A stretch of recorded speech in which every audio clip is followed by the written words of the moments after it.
Video ஸ்டார்டிங்கில் Jimmy ஹோ இந்த பொண்ணு வந்து ப்ளூ கலர்டு ஆளுக்குள்ளே வரத்துக்கு முன்னாடி நடந்த சீன்ஸ் அதை காமிக்கிறாங்க. நம்ம ஹீரோவுக்கு தலைவலி கொஞ்சம் அதிகமாகுது. எதனாலனா அவன் வந்து இந்த ஜிம்மி ஹோ இந்த பொண்ணை பற்றி நினச்சி பார்த்துருக்கான். அதை நினச்சி பார்க்க சொன்னால் அவனுக்கு கொஞ்சம் தலை பயங்கரமாக வலிக்குது. இதே மாதிரி தான் அவனுக்கு இதை யூஜின் சாங்கை நினச்சி பார்க்க சொல்லுவோம். இதே மாதிரி தான் வலிச்சு தான் தலைலாம் பயங்கரமாக. அவனோட வலியை கொஞ்சம் குறைக்க அவனோட இன்மானாவை கொஞ்சம் ஆக்டிவேட் பண்ணிடுறான். அதாவது உடம்பு ஃபுல்லாக ஆக்டிவேட் பண்ணிடுறான். அப்படி இருந்தும் அவனோட தலை ரொம்ப வலிக்குதான். அதுக்கப்புறம் அவனோட நினைவை காமிக்கிறாங்க. அதில் வந்து என் பேர் வந்து ஜிம்மியோ, நம்ம இனிமேல் 2 பேரும் ஃப்ரெண்ட்ஸாக இருக்கலாமா, ஓ இதான் அவங்களோட மெமரிஸா அப்படின்னு நம்ம ஹீரோ பார்த்துட்டு இருக்கான். அதுக்கப்புறம் நம்மளுக்கு தான் நிச்சயதார்த்தம் ஆயிடுச்சுல, நம்ம இனிமேல் 2 பேர் கப்பல் தானே, நம்ம ஈச் ஆன் அதர்ஸாக மாற போகிறோம் அப்படின்னு சொல்லிட்டு சொல்லு அந்த பொண்ணு. உன்னை மாதிரி பண்ணிக்கு என்ன மாதிரி பொண்ணு கேட்குதா, நீ மட்டும் பிரேக் அண்ட் கிளானோட வாரிசாக இல்லாமல் இருந்ததுன்னா அப்படின்னு சொல்லிட்டு இங்கே நடக்கிற விஷயம் எதனா வெளியே யாருக்குன்னு தெரிஞ்சுன்னா உன்னோட தலையில் கல்லை போட்டு நான் சாகடிச்சிடும் அப்படின்னு சொல்லுது இந்த பொண்ணு. அதுக்கப்புறம் நம்ம ஹீரோவும் இந்த மாதிரி பொண்ணா அப்படின்னு சொல்லிட்டு இந்த பொண்ணோட சுயத்தை இந்த பொண்ணு அதோட முகத்துக்கு முன்னாடி மறைச்சி வச்சுட்டு அதோட அழகால் இதை மேனேஜ் பண்ணிடுறா அந்த பொண்ணோட உண்மையான முகத்தை. இந்த மாதிரி பொண்ணையா நான் நிச்சயதார்த்தம் பண்ணியிருக்கேன், கொடூரம் அப்படின்னு சொல்கிறான் நம்ம ஹீரோவும். அதுக்கப்புறம் அவனோட மெமரிஸ்குள்ளே மாட்டிக்கிறான். அதுக்கப்புறம் அங்கேருந்து வெளியே வந்துட்டு அப்படின்னு பார்த்துட்டு இன்னொரு மெமரிஸ்குள்ளே போகிறான். நீங்கள் எதுக்கு இப்போ என்ன இது பண்ணுறீங்க, நான் வந்து அந்த விவசாயிகள், தாழ்த்தப்பட்ட விவசாயிகள், அவங்களுக்காக நீங்கள் இப்படி பண்ணுறேன், அவங்க வந்து என்னோட மகிழ்ச்சிக்காக அவங்க சேர்த்தாங்க, அது வந்து நான் நல்லா தான் பண்ணியிருக்கேன், உங்களுக்குலாம் என்ன விடுங்கன்னு சொல்லிட்டு அந்த பொண்ணு கத்திட்டு இருக்குது. அதுக்கப்புறம் அவனு வாமா சொல்லிட்டு போயிடறானுங்க, இது என்னோட மெமரிஸ் இல்லையே, இது என்னோட பாஸ்ட் மெமரிஸும் இல்லையே அப்படின்னு சொல்லிட்டு நம்ம ஹீரோ நினச்சி பார்த்துட்ருக்கேன். அதுக்கப்புறம் இது வந்து ஃபியூச்சர் மெமரிஸ் தான் நினைக்கிறேன். இது என்னவோ எனக்கு ஒரு அறிகுறி காமிக்குது, ஒரு வேலை யூஜின் ஊன் ரிட்டர்ன் ஆக போகிறானா அப்படின்ட்டு நம்ம ஹீரோ யோசிக்கிறான். யூஜின் ஊன் நீ என்னவோ என்கிட்ட மறைச்சிட்டு இருக்க, என்ன மாதிரிக்கிறேன்ட்டு நான் இன்னும் கொஞ்ச நாளில் கண்டுபிடிச்சிடுவேன், நான் இன்னும் லெவலப் அதிகமாக இன்க்ரீஸ் ஆகணும், அப்போ தான் என்னோட நினைவகம் ஸ்ட்ராங் ஆக முடியும் அப்படின்னு சொல்லிட்டு இருக்கான் நம்ம ஹீரோவும். அதுக்கப்புறம் அந்த ப்ளூ கலரோட ஹாலுக்குள்ளே நம்ம ஹீரோ வந்து அந்த நிச்சயதார்த்தத்தை கேன்சல் பண்ணியிருப்பாங்க, அந்த சீனை காமிக்கிறாங்க. இந்த பொண்ணு ரொம்ப டென்ஷன் ஆகுது. அதுக்கப்புறம் நம்ம ஹீரோவும் என்ன உனக்கு எனக்கு எதனா கனெக்ஷன் இருக்கானா, அவ்வளோ டென்ஷன் ஆகிறோம், ஒன்றும் பேச முடியலையா அப்படின்ட்டு இவனும் கலாய்க்கிறான்.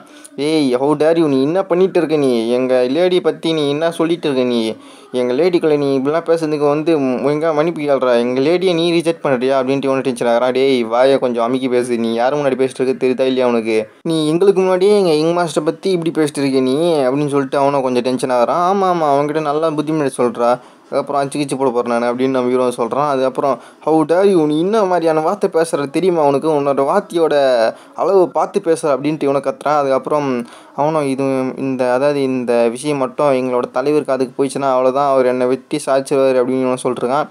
அப்பா நீ ரொம்ப லேட்ப்பா, இந்நேரத்துக்கு மக்கள் மொத்த பேருக்கு தெரிஞ்சிட்டு இருக்கோம், அவங்க தலைவருக்கு அதெல்லாம் எப்போ போய் சேர்ந்துட்டு இருக்கோம் அப்படின்னு நம்ம ஹீரோ சொல்லிடுறான். டே பாஸ்டர்ட் அப்படின்னு இவங்க 2 பேரும் டென்ஷன் ஆகிறாங்க. அதுக்கப்புறம் இந்த நாயை தற்காப்புக்களை கூட தெரியாத இந்த நாய் வந்து எங்கள் லேடியை ரிஜெக்ட் பண்ணி இருந்துச்சுன்னா எல்லாருமே எங்களை என்ன மாதிரி பேசுவாங்க அப்படின்னு சொல்லிட்டு அவனோட கூ எனர்ஜின்னு சொல்லலாம், அது வந்து யூஸ் பண்ணி நம்ம ஹீரோவை தாக்குறான். நம்ம ஹீரோவுக்கு தான் இப்போ தான் அவனுக்கு தான் எல்லா போருமே இருக்கிறமே ட்ரெயின் பண்ணிட்டானே, அதனால் நம்ம ஹீரோ வந்து அவனோட ஏன்மனை அப்போ ஆக்டிவேட் பண்ணியிருப்பால அதை வச்சு அவன் இப்போ டிஃபெண்ட் பண்ணுறான். நம்ம ஹீரோ வந்து அதாவது டிஆக்டிவ் பண்ணவே இல்லை. அவன் என்னடா நடக்குது இங்கே, இவனை வந்து ஏன்னா இன்னும் கீழே விழுந்துருக்கணுமே அப்படின்னு சொல்லிட்டு அவன் வந்து அவனோட ஃபுல் பவரை யூஸ் பண்ணி அவனை அட்டாக் பண்ணுறான். அந்த வேலையாலெலாம் ரொம்ப பயப்படுறான். அது வந்து இந்த அசிஸ்டன்ட் லீடருக்கு தெரிஞ்சிச்சு. ஸ்டீல்டு ஆக்ஸ் பிளாக் பியர், என்ன நீ உங்கள் ஜிம் கிளானுக்கு பிரேக் அண்ட் கிளானுக்கும் வார உண்டாக்க பார்க்குறியா, சரி வா உனக்கு எனக்கு வார அச்சிக்கலாம் வா அப்படின்ட்டு அவரை கூப்பிட்றாரு. இந்த கைவனுக்கு வயசு அதிகமான அளவுக்கு பவர் குறையிலையடா அப்படின்னு சொல்லிட்டு அவனும் கொஞ்சம் பயப்படுறான். அது வந்து இந்த கேவங்கள்லாம் போனால் அவ்வளோதான், நம்மளை முச்சு விட்ருவோம் அப்படின்னு சொல்லிட்டு பிரேக் அண்ட் கிளானுக்கும் எங்களுக்கும் ஒன்றும் இல்லை, அவங்க யங் மாஸ்டருக்கும் எங்களுக்கு தான் எல்லாமே, எல்லா பிரச்சனையும். நாங்கள் வந்து எங்கள் பிரேக் அண்ட் கிளான் மேலாம் எந்த புகாரும் எடுக்க மாட்டோம், உங்கள் யங் மாஸ்டர் மட்டும் எங்கிட்ட கொடுத்துருங்க நாங்கள் பார்த்துக்குறோம் அப்படின்ட்டு இவங்க வந்து கேட்குறாங்க. டேய் முட்டாளுங்களா, எங்கள் யங் மாஸ்டர் அசிங்கப்படுத்துறது எங்கள் பிரேக் அண்ட் கிளானே அசிங்கப்படுத்துகிற மாதிரி என்ன பேசிட்டு இருக்கீங்க அப்படின்ட்டு அவரும் கேட்குறாரு. அதுக்கப்புறம் நோ நோ நோ நோ இல்லை இதெல்லாம் சாத்தியமே கிடையாது, இந்த சிக்கலில் எங்களை மாட்டி விடாது பண்ணி, இவன் வந்து எங்கள் கிட்டே எதுவுமே டிஸ்கஸ் பண்ணாத அவன் வாய் விட்டான், அது அவன் பிரச்சனை அவனோட போச்சு, எங்கள் கிட்டலாம் எதுவும் சொல்ல முடியாது, இது வந்து நாங்கள் எதுவும் பொறுப்பேற்றுக்க முடியாது, இருந்தாலும் அவங்க ஜிம் கிளான் மானத்தையும் உங்கள் லேடியோட மானத்தையும் காப்பாற்றுறதுக்கு கஷ்டம்தான் போல், சரி ஏதாவது விடுங்க. இப்போ வந்து ஜிம் கிளானோட எதிர்காலத்தை பற்றியும் பிரேக் அண்ட் கிளானோட எதிர்காலத்தை பற்றி சிந்திக்கலாம் வாங்க உட்காருங்க. இன்னும் நீங்கள் உட்கார மாட்டீங்களா, சரி விடுங்க, இல்லைனா நீங்கள் 2 பேரும் ஒரு டூயல் போட்டு பாருங்கள், யார் ஜெயிக்கிறாங்க பார்த்துக்கலாம் அப்படின்ட்டு இவன் ஊசி பற்றி விட்டுறான். அவ்வளோதான், இந்த நாய் இப்போ சாக போகிறான், இதை பார்த்து நான் சந்தோஷப்பட்டு நான் வந்து இந்த பிரேக் அண்ட் கிளானோட லீடர் ஆக போகிறேன் அப்படின்ட்டு இவன் கொஞ்சம் ஹாப்பி வரான்.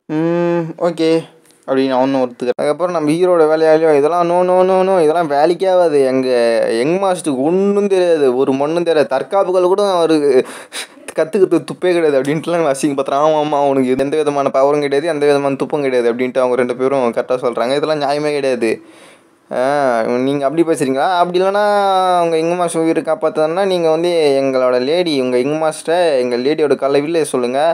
அவங்க மன்னிச்சாங்கன்னா பார்க்கலாம் அப்படின்ட்டு இவனும் கொஞ்சம் இதுவாக பார்க்குறான். அவங்க மன்னிக்கலன்னா டூயல் தான், சண்டை தான், வெட்டு தான் அப்படின்ட்டு இவனும் கொஞ்சம் இதுவாக பேசிட்டு இருக்கான். நம்ம ஹீரோவும் அமைதியாக அவனை யோசிச்சுட்டு எழுந்து நிற்கோன்னே எங்கள் மாஸ்டர் எங்கடா போகிறேன்ட்டு அந்த வேலையாலே கொஞ்சம் டென்ஷன் ஆகி கூப்பிட்டு இருக்கான். அப்புறம் கீ இந்த நாய் இப்படி தான் சாக தான் போகிறேன், எனக்கு சந்தோஷம் அப்படின்ட்டு நான் என்னோடய பிளான் சக்ஸஸ் அப்படின்னு சொல்லிட்டுருக்காங்க அவனும். அப்புறம் அவங்க 2 பேர்கிட்டையும் போயிட்டு மன்னிப்பு கேட்குற மாதிரி போயிட்டு நிற்கிறான் நம்ம ஹீரோ. அவங்களுக்கும் செம்ம சந்தோஷமாக இருக்குது. அதுக்கப்புறம் அவங்கள கண்டுக்காத மாதிரி அவங்கள உதறி தள்ளி விட்டு முன்னாடி போயிட்டு வெளியே போயிடுறான். வெளியே போயிட்டே இருக்கான். போயிட்டு ஒரு இடத்துல போயிட்டு நின்றுட்டு சப்பா வலிடா, அவ்வளோ நேரமாக உட்காரிச்சு தாக்காத்திட்டீங்களாடா, கொஞ்ச நேரத்தில் முடிச்சு விட்ருங்க தானே சொன்னீங்க அப்போ அப்படின்னு சொல்லிட்டு அவனும் நீ ரொம்ப பேசிட்ட அப்படின்னு சொல்லிட்டு நம்ம ஹீரோவும் அவங்கள எல்லாரையும் திரும்பி பார்க்குறான். அவங்க எல்லாருக்கும் ஒரே ஷாக்கு, என்னடா பண்ண போகிறான் இவன், சரி வச்சுக்கலாம் அப்படின்னு கூப்பிட்றான். அதோட இந்த வீடியோ முடியுது. Thank you, bye bye.